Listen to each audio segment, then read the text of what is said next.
qui prient, qui exhortent, qui donnent l'exemple, qui vivons en recherchant la paix entre les hommes et Dieu, et donc entre les hommes et les autres. Être en paix avec Dieu à travers le Christ fait de nous des personnes actives dans la recherche de la paix, des gens qui suivent l'exemple de Dieu, qui a pris l'initiative et a tout sacrifié pour ses ennemis pour nous réconcilier avec lui, des gens prêts à se repentir de leurs péchés envers les autres, des gens qui confessent leurs fautes, qui demandent pardon et aussi qui pardonnent de tout leur cœur. Si nous sommes en paix avec Dieu, nous pouvons être en paix avec les autres. Jésus est notre paix, et lui seul apporte la vraie paix avec Dieu et avec les autres. Illustre. Cette semaine a été très belle mais très intense. Nous avons eu de la famille qui nous rendait visite à la maison et cela nous a apporté des moments très agréables, mais un peu plus de travail, surtout pour ma femme ce qui n'a jamais été un problème pour elle. Jeudi nous avons avancé notre dîner de Noël en famille car nous ne pourrons pas partager le dîner du réveillon de Noël avec ses proches. Après toute telle activité, j'étais prêt à m'endormir immédiatement et j'ai devancé Delia qui est restée encore un peu à arranger certaines choses.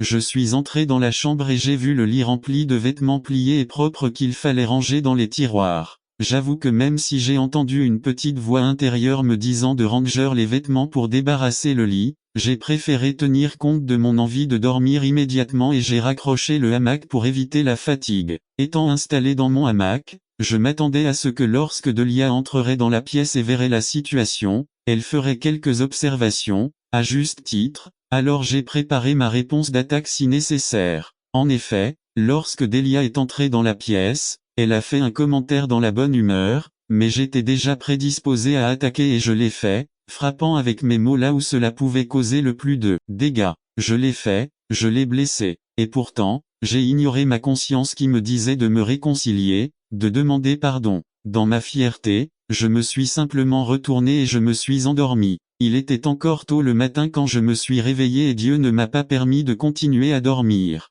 N'attendez pas qu'il soit trop tard. Devenez membre de la chaîne Today et bénéficiez de réconfort et de soutien dans les moments difficiles. Cliquez sur le lien dans la description de la vidéo. Mardi 9 avril 2024 page 3 jusqu'à ce que nous recherchions la paix. Dieu n'allait pas me laisser dans mon orgueil, dans mon égoïsme, dans mon péché. Parce que chaque fois que je pêche, j'affecte d'abord ma paix avec Dieu. C'est un Dieu de paix qui m'incitait à la rechercher. Alors je suis sorti de mon hamac et je me suis approché de Delia qui dormait, et j'ai attendu le moment opportun pour demander pardon et tu sais, j'ai été pardonné. La paix est revenue dans nos cœurs. Si Jésus est ma paix, je ne peux pas me reposer, même si cela dépend de moi, d'être en paix avec ceux qui m'entourent. L'orgueil, le péché ne devrait pas nous séparer parce que Jésus est notre paix. Il nous a réconciliés avec le Père, et maintenant nous pouvons avoir la paix les uns avec les autres, une paix par l'amour comme Jésus, une paix qui prend l'initiative et qui sacrifie tout,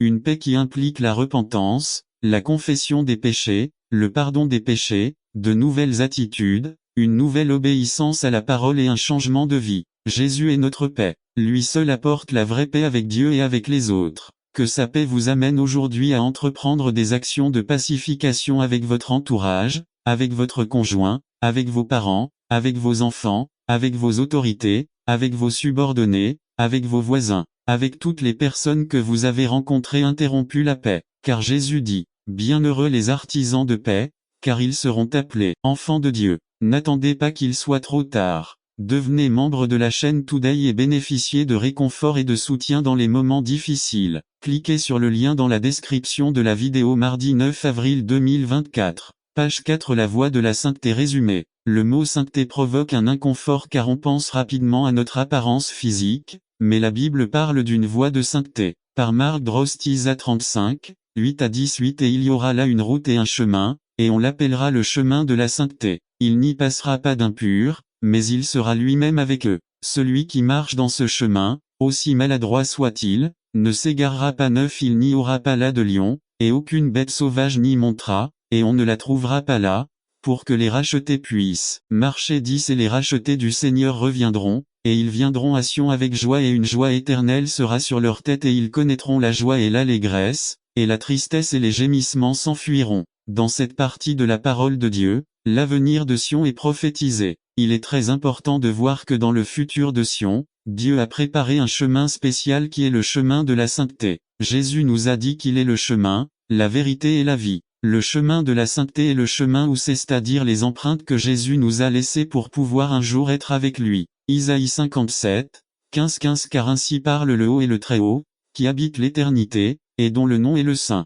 J'habite en hauteur et en sainteté, le chemin de la sainteté nous amène à la hauteur où demeure Jésus. Regardons ces versets de plus près. 1. Ce n'est pas une voie pour les impurs. Il continue en prononçant la parole. Les impurs ne passeront pas par lui, mais lui-même sera avec eux. Il est évident que tout le monde ne peut pas emprunter cette voie, car il est fait uniquement pour les rachetés, ceux qui ont été lavés au nom de Jésus. Sur ce chemin, il n'y a pas de fausse doctrine ou de mensonge, il n'y a pas de vain ni de pécheurs, seuls les rachetés parcourent ce chemin où Jésus est notre guide. Vous ne pouvez pas vous perdre sur ce chemin. Celui qui marche dans ce chemin, aussi maladroit soit-il, ne s'égarera pas. Il est très important de voir qu'il ne faut pas beaucoup d'intelligence pour pouvoir parcourir ce chemin. C'est un chemin facile et simple où l'on peut marcher. Tout ce qui est requis, c'est l'obéissance à la parole de Dieu. N'attendez pas qu'il soit trop tard. Devenez membre de la chaîne Today et bénéficiez